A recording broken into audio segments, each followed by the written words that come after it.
నేను భయపెట్టట్లేదు, ఏం పర్వాలేదు, జాబ్ పోయినా పర్వాలేదు, నేను అసలు దాని గురించి నేను బాధపడను రా. నీ జాబ్ పోయినా నేను బాధపడను.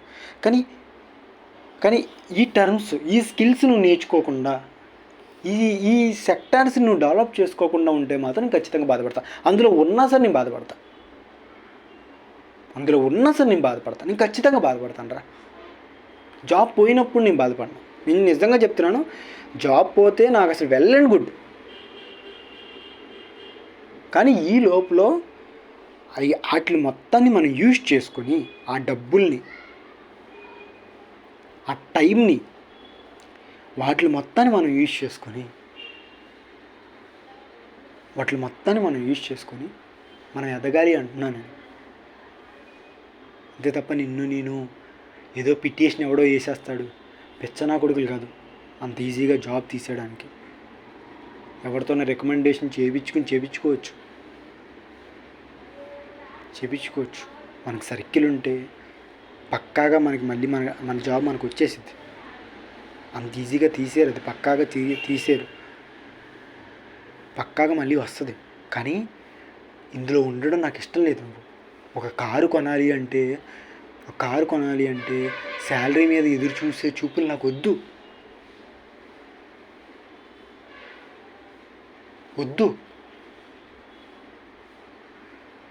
మరి గెజిటెడ్ ఆఫీసర్ ఎందుకు అవ్వాలరా అంటే అదొక రెస్పెక్ట్ తీసుకొస్తుంది సొసైటీలో. నా గోల్ ఏంటంటే నా ఫ్యామిలీలో మేజర్గా గవర్నమెంట్ జాబ్ వచ్చింది నాకే. అలాగే మేజర్గా గ్రీన్ పెన్ పట్టుకోవాల్సింది కూడా నేనే. మేజర్గా డిగ్రీ సర్టిఫికెట్ ముందు పొందాల్సింది కూడా నేనే. గుర్తుపెట్టుకో, అది నాకు కావాలి. రేపొద్దున్న ఈరోజు ఉంటాను, రేపు నేను పోతాను. నాకు అదంతా కాదు. ఇదే కానిస్టేబుల్ బతుకులు, ఇదే ఎస్ఐ బతుకులు ఈ కాదు నాకు కావాల్సింది. ఇది అటెండర్ల బతుకులు ఇది కాదు నాకు కావాల్సింది. నేను ఒక ఐఏఎస్ ఐపీఎస్ నాకు అసలు లేదు, మైండ్లో లేదు. నేను ఎస్ఎస్సి సిజిఎల్ కూడా నేను అంటున్నాను అంటే జిఎస్టీ కానీ, కస్టమ్స్ కానీ, సిబిఐ కానీ, వాటిల్లో నీకు తెలుసు నేను ఎందుకు అంటున్నాను. ఎంత దాచుకోవాలో అంత దాచుకోవచ్చు, ఎంత చేయాలో అంతా చేయొచ్చు. ఆఫీసర్కి ఆఫీసర్ ర్యాంక్ ఉంటుంది, ఇంకా ఎంత దాచుకోవాలో అంత దాచుకోవచ్చు.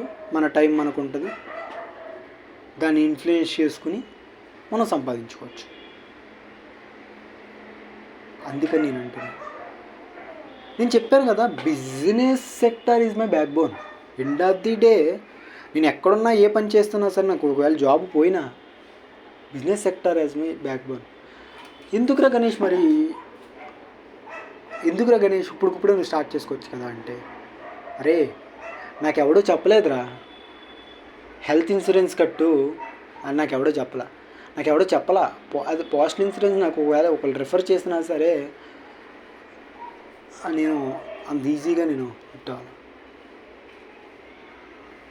నాకు ఎవడో చెప్పలా గ్రామర్ బండి ఇంకా వాడు అని. దాని అర్థం ఏంటో తెలుసా? గుద్ద నోరు మొత్తం మూసుకుని కూర్చుంటాను 25 సంవత్సరాల వరకు. నా టార్గెట్ ఏంటంటే 25 సంవత్సరాల వరకు గుద్ద నోరు మొత్తం మూసుకుని కూర్చుంటా. ఆ తర్వాత ఏది జరగాలో అదే జరిగిద్ది. That's my goal, that's my ambition actually. So productivity of work హార్డ్గా వద్దు. హార్డ్గా చేసి అలసిపోయేవరా నువ్వు. మీ అమ్మ మీ నాన్న ది ఎగ్జాంపుల్ రా గణేష్. నిజంగా ఉదయాన్నే లేచి పనికి వెళ్తే ధనవంతులు అవుతారు, లేదంటే వాళ్ళు మంచిగా చేసుకుంటారు అంటే మీ అమ్మ నాన్నే ముందు ధనవంతులు అవ్వాలి. హార్డ్గా ఏది చేయొద్దు, నిజంగా చెప్తున్నాను. నువ్వు హార్డ్గా అసలు ఏది చేయొద్దు. హార్డ్గా చేసే లెక్క అయితే అసలు వెళ్ళొద్దు.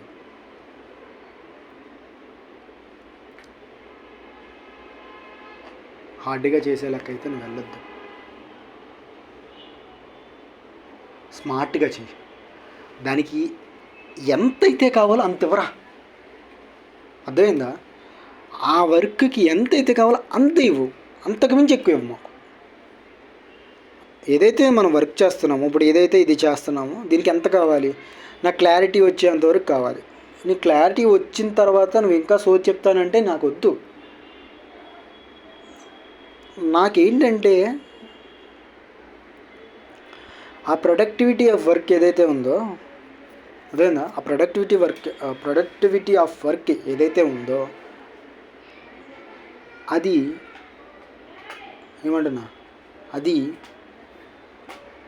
ఎంతైతే కావాలో అంతే తీసుకో,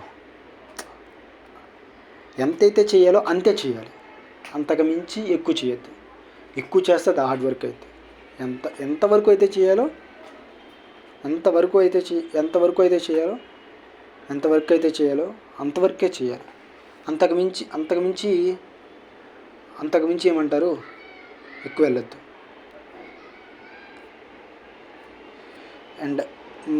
అండ్ నెక్స్ట్ థింగ్ ఏంటంటే గణేష్,